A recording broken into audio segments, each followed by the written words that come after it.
Let's get salty! Everyone, Zeddy here again today with a brand new video and the unthinkable. The unthinkable has actually happened in Hearthstone since the latest balance patch, and it's pretty good. It's a good thing. I'm not going to be ranting or raving, at least not yet, I hope.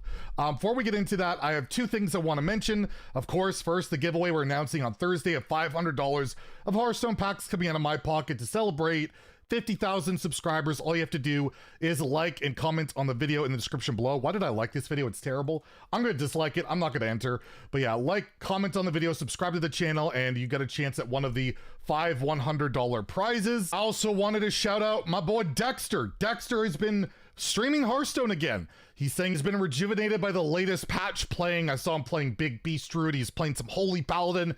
He streamed on Saturday. I think he's planning on streaming Monday, Wednesday, Friday. Hopefully we'll start seeing some YouTube content again from him. But I just want to give a big shout out to Dexter. We took a pretty big break from Hearthstone. He's coming back, and you absolutely love to see it. Link is Twitch and YouTube. If you want to go give him a shout, check him out. He's one of the best, and I'm just so happy to see him back. So right before the latest patch launched, we saw a huge discrepancy, a huge power level problem in Hearthstone. Demon Hunter was the top of the food chain. And we saw 3 classes at basically unplayable levels: Rogue, Warlock, Priest, and then we had the biggest balanced patch possibly in Hearthstone history with 3 nerfs and like around 20 buffs to all sorts of classes like Priest, Warlock, and Rogue in particular. And I was skeptical. I was thinking the nerfs to Demon Hunter would be enough to dial it back, let some other decks breathe, but let's take a look at the current HS replay standings and see how things have already started to shift. That's right, if you take a look at the win rates across all ranks, again, not the best indicator, it takes all ranks to kind of consider, but if you look at this, you actually have Paladin in a similar win rate percentage compared to like a Demon Hunter. However, look at the spread. It is just so much healthier. We have 5 classes above 50%, including Warlock, which was basically unplayable not very long ago. We have Rogue rising near 50%. Shaman is around the same. They didn't get buffed, but Burn Shaman's doing pretty well. Druid has fallen off a bit, but certainly still playable. With Alignment Druid, with Beast Druid, with Ramp Druid. Demon Hunter has collapsed. At one point today was at dead last, now it's around 9th. And Priest struggling, but at the same time, almost everything is around 45% or higher. Everything is relatively playable, but it gets even better when you take a look at the actual meta starting around, even if you take a look at top 1000 Legend. So in top 1000 Legend, you have 2 outliers from what we can see early on. Charge Warrior, which is like an OTK control warrior, basically abuses from the depths, which is a card I still feel should have been nerfed, and now we see Warrior as kind of this outlier.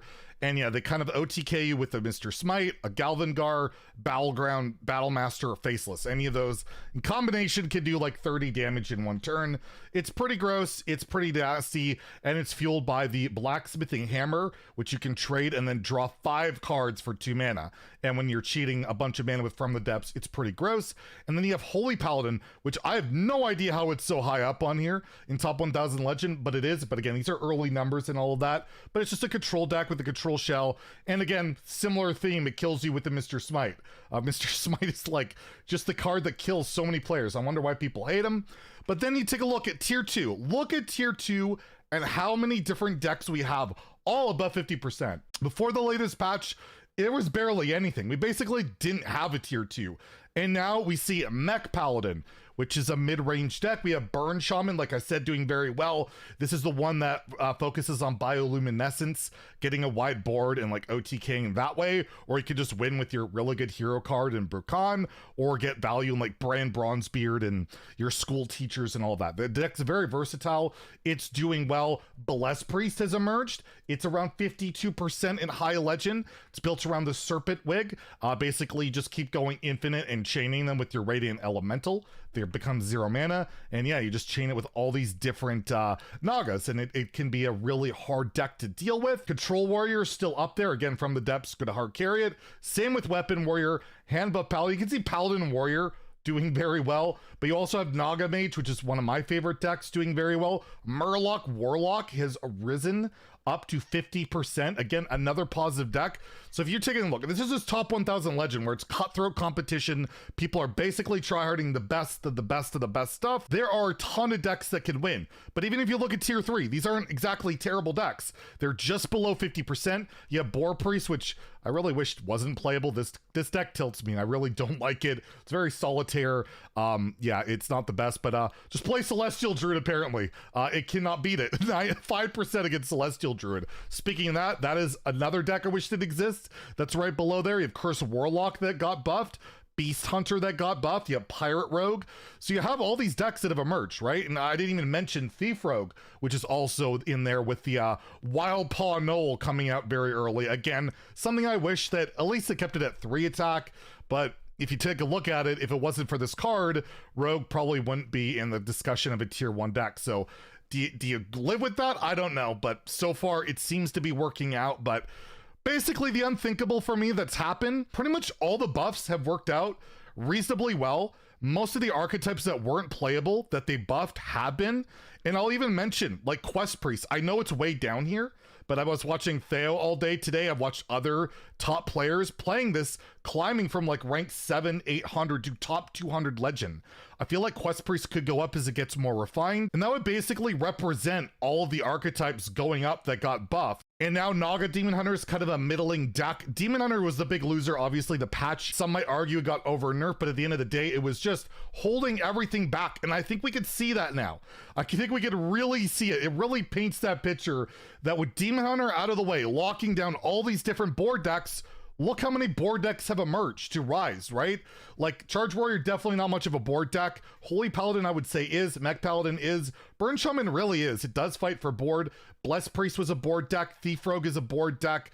The Warrior deck's not as much, but Hand Buff Pally is. Even Naga Mage was pretty much locked out by Demon Hunter, Murloc, Warlock. It's let all these other archetypes breathe. And I love seeing it. I've been playing a lot of ladder more than, well, since United and Stormwind came out. I've climbed to like top 300-ish in the first time in a long time. I'm playing Wild. I'm like top 150 in Wild. I've been having a better time playing ladder lately than Arena and Duels, which I cannot say is true in the past like almost year. So I feel like this latest balance patch so far has been a really big success. I want to commend the team on it. I complain a lot, I criticize a lot, but overall, there's obviously issues. We're going to talk about that in future videos, of course, but I gotta give props where props are due, that this patch has done wonders to solve a meta that was really, really awful. And even in Wild, you could see pretty well distributed win rates as well. Very similar, where everything's like 45% or more, but nothing's really above 55%. They're very similar. Standard and Wild both seem to be in a good spot. And I just have to throw that out there. We are the critical channel. We bitch and moan a lot, but when things are improving and getting better, you got to give credit where credit's due. So I'm going to do that in this video, and we'll go back to being salty in due time. Anyways, if you enjoyed the video, please like and subscribe. Have a great day, and stay salty, my friend.